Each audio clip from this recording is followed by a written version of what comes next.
coração de Sunem se enche de júbilo, decide-se imediatamente pelo regresso, lega os seus haveres aos filhos, nomeia o filho mais velho, chefe da tribo.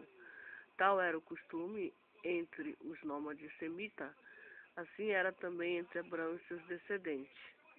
Era o direito hereditário dos patriarcas que depois se tornou lei em Israel. Em toda a minha tribo e todos os meus haveres passaram a pertencer-lhe minha gente, todos os rebanhos, meus frutos, todas as árvores doces.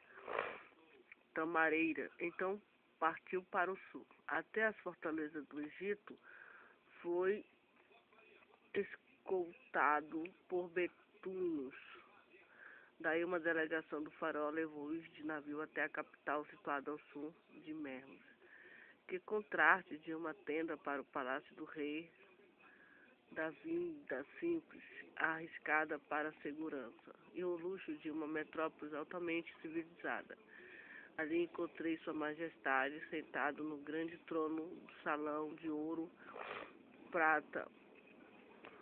Depois foram chamados filhos do rei. Sua Majestade disse à rainha: "Vês que volta feito asiático se tornou beduíno." Ela soltou um grande grito e os filhos do rei gritaram todo ao mesmo tempo. Disseram a Sua Majestade: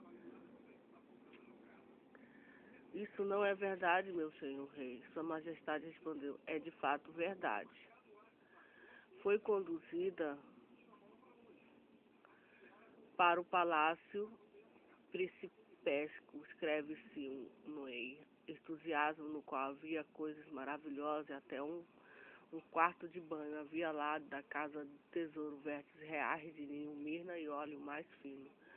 Funcionários do palácio, que o rei estimava, estavam em cada um dos aposentos, e cada cozinheiro fazia o seu dever. Foram tirados aos anos do meu corpo, cortaram minha barba e pentearam-me o cabelo. Um peso foi abandonado à terra estrangeiro, isto é, a sujeira que lhe tiraram e levá-lo.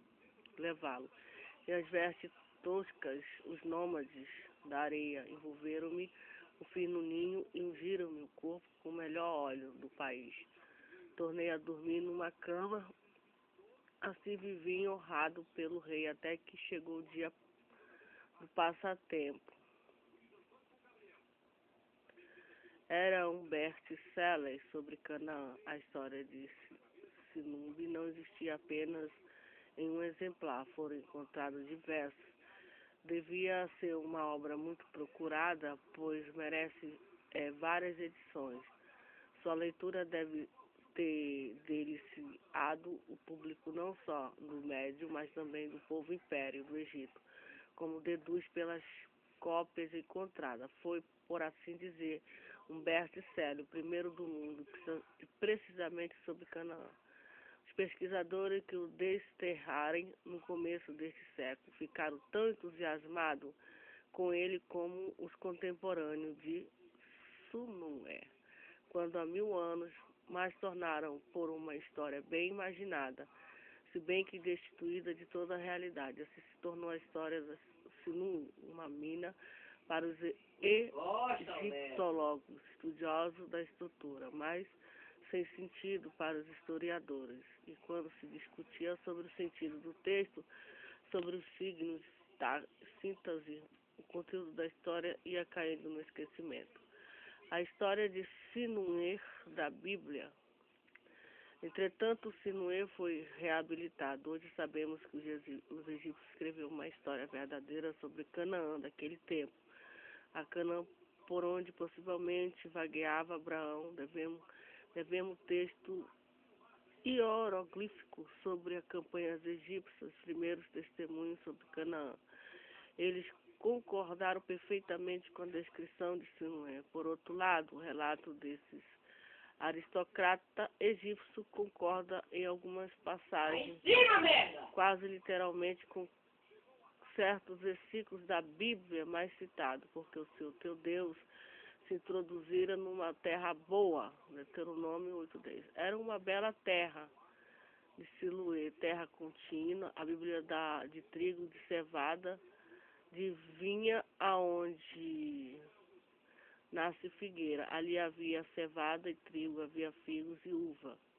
Conta-se no meio. E aonde a Bíblia diz, uma terra de azeite e de mel, aonde sem nenhuma escassez comerás o teu pão, diz o texto egípcio. Sem mel era copioso, abundante, seu azeite diariamente ou comia pão. A descrição que Sinué faz do seu modo de vida entre os amoritas, na tenda, cercada de seus rebanhos e envolvido em lutas com o orgulhoso betuíno que ele precisa afastar de uma pastagem de suas fontes, corresponde à descrição bíblica da vida dos patriarcas. Também Abraão e seu filho Isaac têm contenda por causa das suas fontes. Os resultados de conscienciosas pesquisas comprovam melhor que tudo o cuidado e a precisão com que a Bíblia descreve as condições de vida naquele tempo, pois a abundância de documentos e monumentos recém-descobertos permite-nos fazer hoje uma reconstituição plástica e fiel das circunstâncias de vida em Canaã na época do evento dos patriarcas. Canaã há quase 4 milênios atrás. Canaã, por volta de 1900 a.C., era apenas esparsamente provada. Era bem dizer uma verdadeira terra de ninguém. Aqui, além do meio do campo cultivado, ergue-se um burgo fortificado. Nas encostas circunjacentes havia vinhedos, figueiros ou palmeira. Os habitantes viviam em permanente estado de alerta, as provações pequenas e muito isoladas.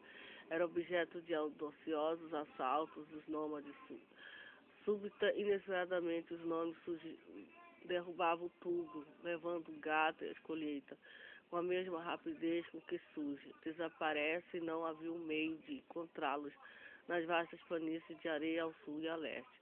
Era incessante a luta entre os lavradores e criadores de gado, que tornaram sedentário as tribos de salteadores que não conheciam habitação fixa, e cujo teto era uma tenda de pele de cabra, aberta em qualquer parte, ao ar livre, sobre o vasto céu do deserto. Por essa região insegura, vagueou Abraão com Sara, sua mulher, Ló e seu sobrinho, sua gente e seus rebanhos.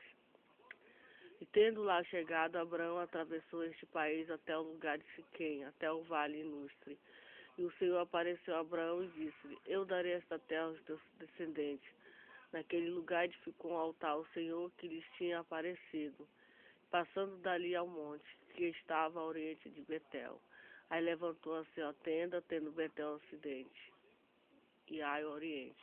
Aí edificou também um altar, em Ai edificou também um altar. O Senhor invocou o seu nome. Abraão continuou a sua viagem, avançando para o meio-dia. Gênesis 12, 5, 9. Mais inscrições, desta vez em vasos estatuetas. Em 1920 foram encontrados no Nilo alguns cacos notáveis, a maioria deles procedentes de Tebas e de Saqqara. Arqueólogos berlinenses adquiriram alguns, outros foram para Bruxelas.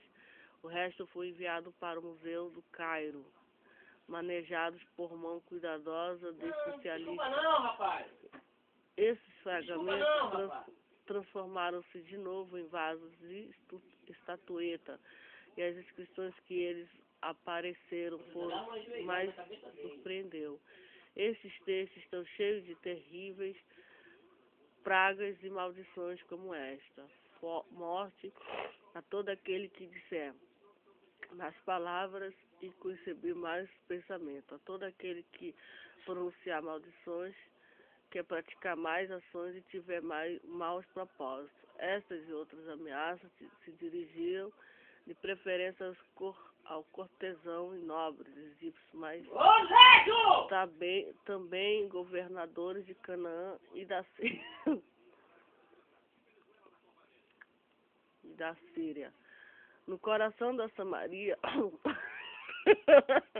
é encontrada a cidade de Siquém, No coração de Samaria há um vale extenso e plano, acima do qual se erguem os altos cumes de Garazim, e do Ebal, campos bem cultivados, circundo Ascar, uma aldeiazinha da Jordânia. Perto dessa aldeia, ao fundo de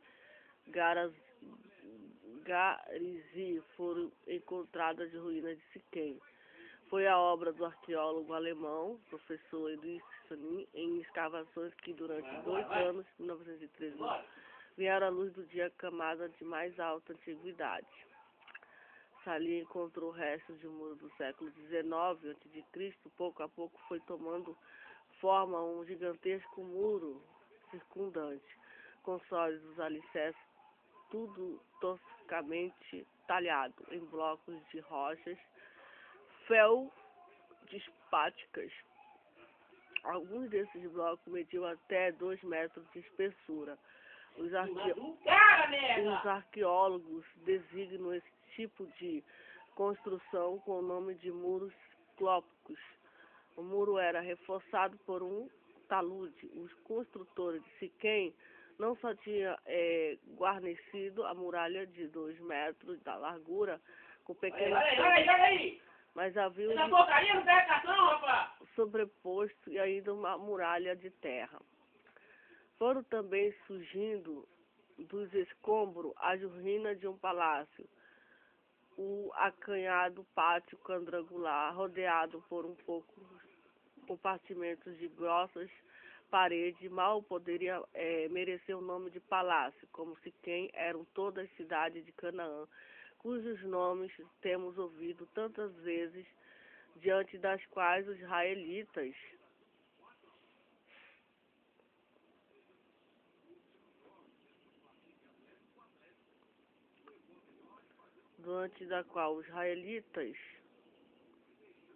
sentiram tanto medo no princípio,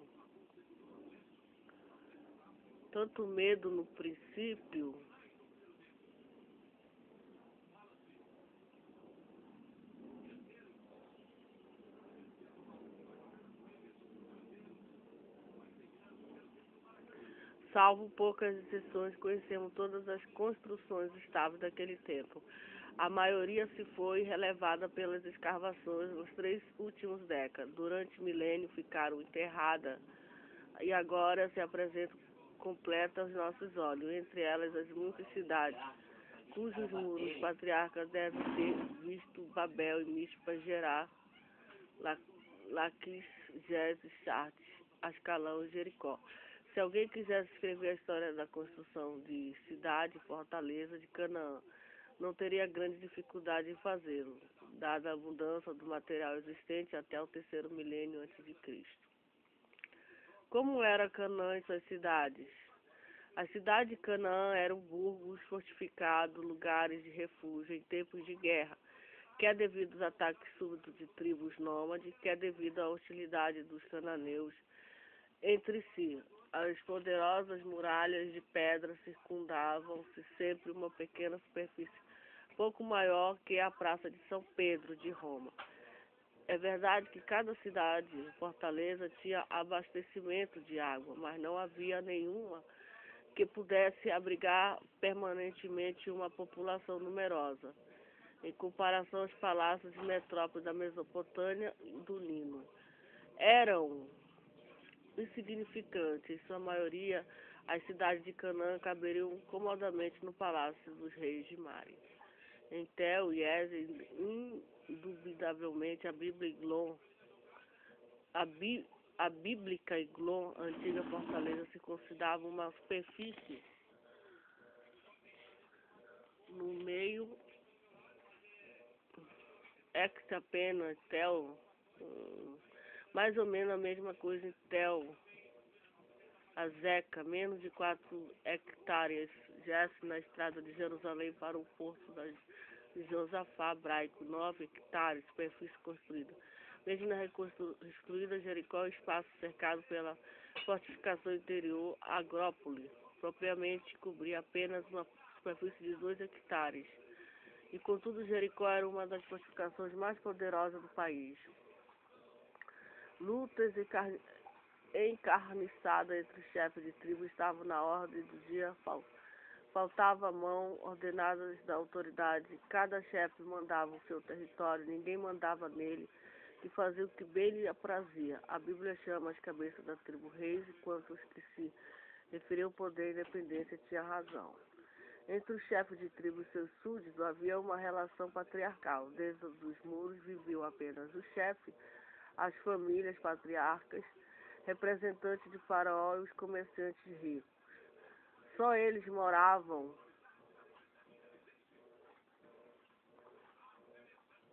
em casas sólidas, firmes em geral, em um andar constituído de 4 ou 6 cômodos dispostos em volta de um pátio aberto. Casas patriarcas com um segundo andar eram relativamente raras. O resto da população, gente de séquito, escravos e servos, morava em rudes choupanas de barro ou folhagem, fora dos muros. Deviam levar uma vida miserável. Desde os tempos mais primitivos, 2 caminhos se cruzavam na planície de Siquém. Um deles descia para o Vale do Jordão, outro seguia para o sul, subindo as montanhas solitárias até Betel, e mais para lá, passando por Jerusalém até Negueb. O país do meio-dia da Bíblia, quem tomava por este último, encontrava apenas algumas povoações na região montanhosa central da Samaria e Judá, Siquém, Betel, Jerusalém e Hebrom. Quem preferia o caminho mais cômodo encontrava as cidades maiores, as fortalezas mais importantes dos cananeus, situadas nos apolentos, vales da planície de Israel, no fértil litoral de Judá, em meio da vegetação luxuriante do Vale do Jordão. Abraão e seu caminho por Canaã. Para sua primeira viagem de exploração através da Palestina, Abraão escolheu o caminho solitário e penoso que seguia para o sul pelas montanhas, pois ali as encostas cobertas de florestas ofereciam aos forasteiros proteção e abrigo, e ricos pastos nas clareiras para o gado que conduzia. Mais tarde, ele e a sua gente tornaram a seguir esses mesmos caminhos difíceis das montanhas, o mesmo fizeram os outros patriarcas diversas vezes, em uma e outra direção, por mais que férteis vales do planície tentasse constantemente. Abraão preferiu sempre o caminho da montanha, pois com os arcos e fundas de sua gente não estaria à altura de se medir com os cananeus armados de espadas e lanças. Assim, Abraão não se atrevia a deixar as montanhas, Sodoma e Gomorra. Então o Senhor, da sua parte, fez chover do céu enxofre, fogo, Sodoma e Gomorra. E Abraão levantou-se de madrugada e foi ao lugar onde estivera em pé diante do Senhor, contemplando Sodoma e Gomorra e toda a terra da planície. Viu que subia da terra fumaça como de uma fornalha. Abraão e Ló se separam. Após a sua volta no Egito, Abraão e Ló separam-se, e a terra não tinha capacidade para poder habitar juntos. Conta a Bíblia porque seus bens eram muito grandes. Daqui nasceu uma contenda entre os pastores dos rebanhos de Abraão e de Ló. Depois disse, pois, Abraão a Ló: peço-te que não haja contenda entre mim e ti, nem entre os meus pastores e teus pastores, porque somos irmãos. Eis diante de ti todo o país, rogo-te que te apartes de mim. Se for para a esquerda, eu tomarei a direita. Se escolher a direita, eu irei para a esquerda. Abraão deixou que Ló escolhesse despreocupadamente, como geralmente são os jovens. Ló optou pela melhor parte, a região do Jordão. Ela era toda regada de água, abençoada por uma exuberante vegetação tropical, como o paraíso do Senhor e como o Egito, até Seol. Ló vai para Sodoma. Desde as cadeias de montanhas cobertas de bosque no coração da Palestina, Jó desceu para o leste, entrou em sua gente e seu rebanho no Vale do Jordão ao sul, e finalmente levantou as suas tendas em Sodoma. Ao sul do Mar Morto havia uma planície Fertinícia, o Vale de Setir, onde agora é o maior salgado. Gênesis 14:3. A Bíblia enumera 5 cidades nesse vale: Sodoma, Gomorra, Adma, Sebom, Segom. Ela tem notícia também de uma guerra não na história desses 5 cidades. Naquele tempo, sucedeu que 4 reis fizeram guerra contra Bara, rei de Sodoma, e contra Bersa, rei de Gomorra, e contra Sanã, rei de Adma, e contra Semebe, rei de Sebion, e contra o rei da Bala, isto é, Segom. Gênesis 14:2. Os 12 anos havia os reis do vale sido tributário do rei Cordor-Namor. No 7º, terceiro, rebelaram-se Cordor-Namor pediu ao exílio os 3 reis que estavam a eles coligados. Uma expedição punitiva chamaria os rebeldes a razão na luta entre os 9 reis. Cordor-Namor e seus aliados derrotaram os reis das 5 cidades do Vale de Sitim, incendiando, saqueando suas capitais.